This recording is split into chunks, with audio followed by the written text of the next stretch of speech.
네, 안녕하세요. 제가 오늘 이야기 드릴 내용은 소아갑질 융해증이라는 병이에요.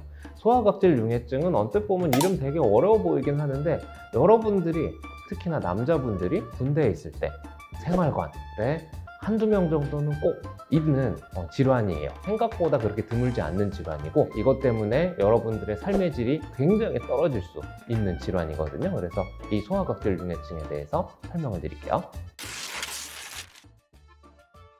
신발을 오래 신거나 아니면 통풍이 안 되는 상황에 발이 계속 있던지 아니면 땀이 많이 차는 체질이던지 이러면은 소아갑질 융해증에 잘 생길 수가 있어요. 그게 뭐냐면 정리를 해드리면 군인들이 생각보다 많이 걸린다고 했잖아요. 그 얘기는 뭐냐면 신발을 굉장히 오래 신고 있을 수밖에 없는 환경이죠. 그래서 이런 경우에는 땀 차고 발 안쪽에 세균이 엄청 증식이 되고 그리고 보통 이런 경우에는 무좀도 같이 있어요. 그런 균이 발에 엄청나게 증식이 되다 보면은 소와각질이라고 하는 건 소와 작은 파임이 보일 수가 있어요. 그래서 발바닥에 뭔가 움푹 파인 점점이 같은 것들이 막 꽁꽁꽁꽁꽁꽁 이렇게 파인 것처럼 보이고 굉장히 냄새가 심각하게 나올 수가 있어서 자기뿐만 아니라 주위 사람들한테 피해를 갈 수 있는 질환이에요. 그래서 자기가 소아갑질 융해증이 있는 경우에는 발냄새가 심하다라고 알고 있는 경우들이 많기 때문에 신발을 벗을 수밖에 없는 상황에 노출이 되는 걸 극도로 꺼려하게 돼요.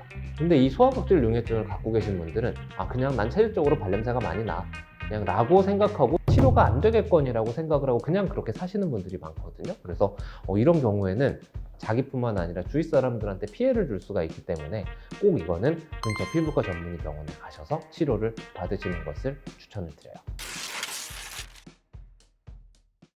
그러면 이게 왜 그러면 발바닥에 구멍이 뽕뽕뽕뽕 파인 것처럼 느껴지냐 라고 궁금해 하시는 분들이 계실 수 있어요. 근데 이게 왜 그러냐면 소아각질 융해증은 발에 생기는 무좀 이런 것과는 다르게 세균 감염이거든요. 그래서 이 소아각질 융해증 때 증식할 수 있는 그런 다양한 세균들이 각질을 갉아먹어서 또는 각질을 분해하는 효소를 분비를 하기 때문에 각질이 쫑쫑쫑쫑 각질이 국소적으로 녹아서 깊게 파이게 되는 거죠. 그래서 소아각질 융해증이라고 명명을 해요. 그렇다면 이 냄새가 아주 고약한 소아각질 융해증의 치료는 어떻게 되냐? 아까 전에도 이야기 드렸듯이 소아각질 융해증은 세균 감염이에요. 그래서 소아각질 융해증이 있을 때 무좀약을 바른다? 그래도 좋아지지 않아요. 그래서 여러분들이 생각할 때 나는 발냄새가 너무 심해 무좀이 너무 심한가 보다 그래서 무좀약을 발라요. 근데 무좀약을 발랐음에도 불구하고 냄새가 너무 심하게 나타난다. 이런 경우에는 세균 감염이기 때문에 세균을 죽이는 치료를 하게 되면 소아각질 융해증은 좋아질 수가 있어요. 근데 그렇지만 보통 소아각질 융해증이 있으신 분들은 무좀도 같이 있는 경우들이 많거든요. 그래서 소아각질 융해증이 있는 경우에는 무좀이 있는지 확인을 하고 무좀과 소아각질 융해증을 동시에 치료를 할 수 있는 항진균제나 항생제, 균을 죽일 수 있는 항생제, 곰팡이를 죽일 수 있는 항진균제를 같이 써주시는 것을 추천드려요. 저도 군의관을 했는데 군의관을 했을 때 소아각질 융해증 환자들이 꽤 많이 오고 왔거든요. 그래서 이런 경우에 바르는 항생제와 바르는 항진균제 동시에 이렇게 바르게 하기도 하고요. 너무 심하면 먹는 약도 같이 치료를 하게 되면 의외로 쉽게 소아각질 융해증은 좋아질 수가 있어요. 그래서 내가 너무 발냄새가 너무 심하다 이러면은 지체 없이 저한테 오셔도 되시고 근처에 피부과 전문의 병원에 가셔도 되시니까 빠르게 치료를 받는 것이 여러분들의 삶의 질을 올려줄 수 있고 다른 사람들한테 피해를 안 줄 수도 있는 지름길이기 때문에 그냥 빨리 병원 가서 처방 받으시면 건강보험 적용도 되기 때문에 10,000원도 안 되는 가격에 치료를 받으실 수 있어요. 그래서 Q&A, 집에서 통풍시켜주고 보습제 발라주는 등 자가 케어를 하면 좀 나아질까요?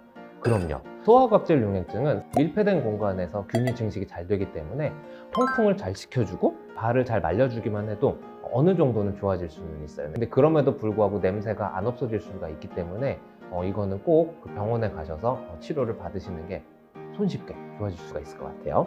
그리고 군인이나 산업노동에 어쩔 수 없는 환경이랑 어떻게 관리하면 될까요?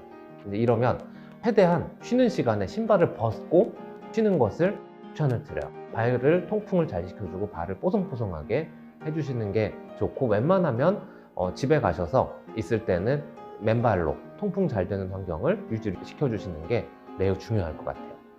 소화각질 융해증도 무좀처럼 감염되나요? 그럼요. 소화각질 융해증도 세균 감염이기 때문에 접촉이라던가 뭐 이런 일상생활에 감염이 될 수도 있을 것 같아요.